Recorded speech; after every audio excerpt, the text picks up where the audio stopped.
Hey everyone, welcome to Cara's Cucina. I'm Cara Di Falco, and this week we are making a Roman classic. We are making pasta alla Griccia. Great food isn't just about good ingredients and knowing how to cook. It's about telling the story of the food.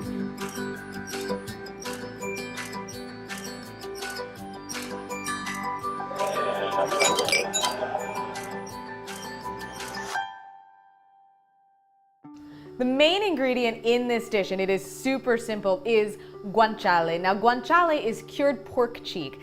It can, on occasion, be a little bit difficult to come by. If you can't find guanciale, you can substitute in pancetta, which is Italian-style bacon, or even American bacon will work out really well here. But this is just a super fatty cured meat. I have about 8 ounces of it here that I diced up. Relatively small pieces. A lot of that fat we're gonna render off of there, so we're really just gonna be left with the meatier part. So I've got this pan over medium-high heat. We're gonna get this in here. It's gonna take about 10 to 15 minutes to get all the fat rendered out, liquefied, and we wanna brown the meat a little bit as well. And in the meantime, I've got my water coming to a boil, salted water for our pasta. Now the guanciale, the pasta, and we're using pecorino romano cheese today. That's really the extent of your ingredients for this dish. So that is going to be a really flavorful but really simple dish that you can make on a weeknight, fast and easy, but it's also kind of has a fancy feel to it. So you could also use it going into the holiday season as well. So we're gonna let this render down. It's gonna take about 10 to 15 minutes.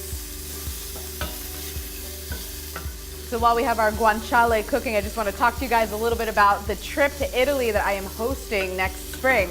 So again, this is a really classic Roman pasta dish, and it's this and a couple of others that I would love for you guys to share with me while we're over there. We're definitely going to be visiting Rome. We are going to have the opportunity to see the Roman ruins, so the Colosseum, Caesar's grave, all those sorts of things. We're also going to be going to the Papal Gardens. And the cost for the entrance to all those things, that's included in your ticket price for the trip. So once you're signed up for the trip and you have this paid, it's essentially all inclusive. The only thing that is not included in the price is 3 meals. And that's really more to give you guys a break and some free time to do whatever you might like to do.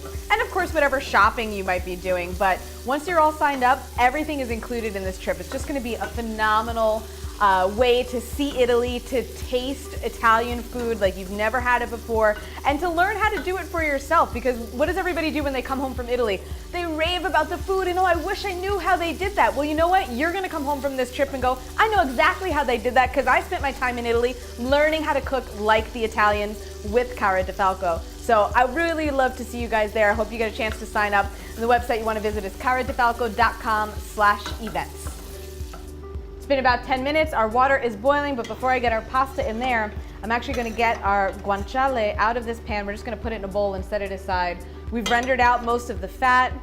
The meat is golden brown at this point, and we just have this over low heat. And we're gonna leave it there while our pasta cooks. Now we have to be really careful with our pasta in this dish as well, because we're really gonna be finishing it in this pan with the sauce. And it's the water from the pasta that's really going to make the sauce for this. So we just want to cook our pasta for about 5 or 6 minutes. We want it really al dente before we start putting it in here. So once I have this guanciale out of here, there we go. We're going to get our pasta into here.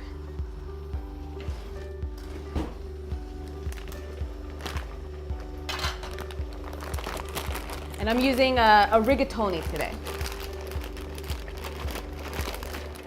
While our pasta is cooking, we're gonna take a little bit of that pasta water and we're gonna put it in with the rendered fat from our guanciale. We're gonna go nice and slow, hopefully try not to make too much of a mess.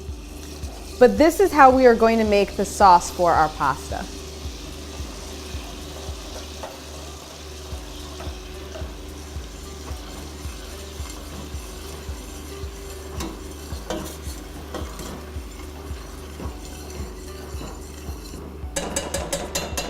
A little more. Ultimately, you're going to want about 1 cup to 1.5 cups of the pasta water. Scrape up those brown bits.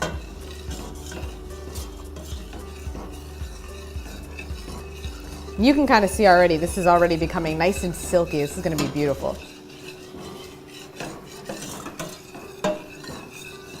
I've had our sauce over medium-low heat. I'm actually just upping it to medium now. I want this to kind of come to a simmer.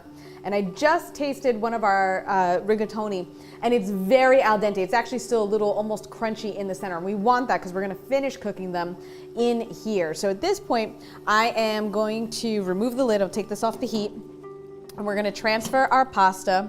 And I'm able to do that. I'm using my multi-pot.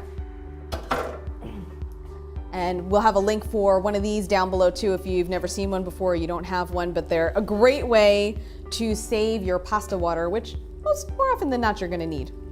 So we're gonna drain these, we're gonna get them in here. And we are gonna add in some more of the pasta water. And we're gonna let these finish cooking in here for about another 2 minutes.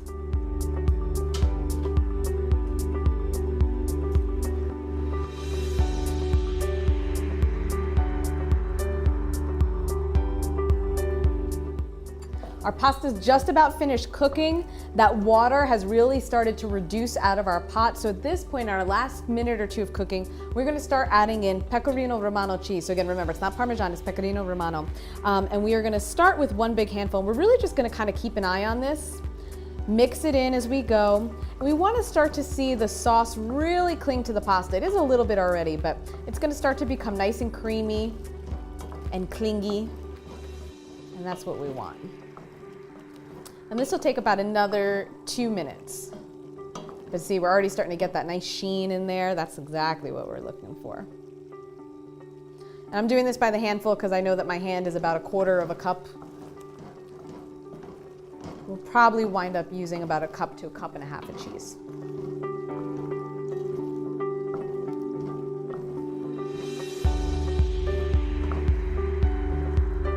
Okay, we have a beautiful sauce at this point. It's clinging to the pasta. It's thickened up. It smells amazing. So to finish up, we're gonna add our guanciale back in, mix that in, and now that it's cooled a little bit, it's gotten nice and crispy. And we are going to season this with a generous bit of cracked black pepper.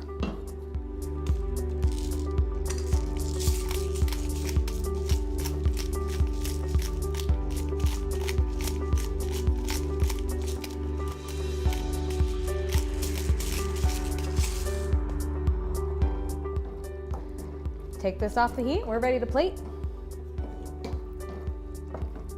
Serve your pasta alla griccia with an extra sprinkle of pecorino romano cheese. And that is it for this week in the Cucina. Guys, if you like this recipe, hit that subscribe button. And of course, you can get the written recipe up here at the link. We've got another great video coming up for you. If you need any of the kitchen gear or some of the ingredients that you saw in this recipe, we've got links for you in the description below. And as always, send us some love in the comments. Always appreciate it. I'll see you guys next time. Buon appetito.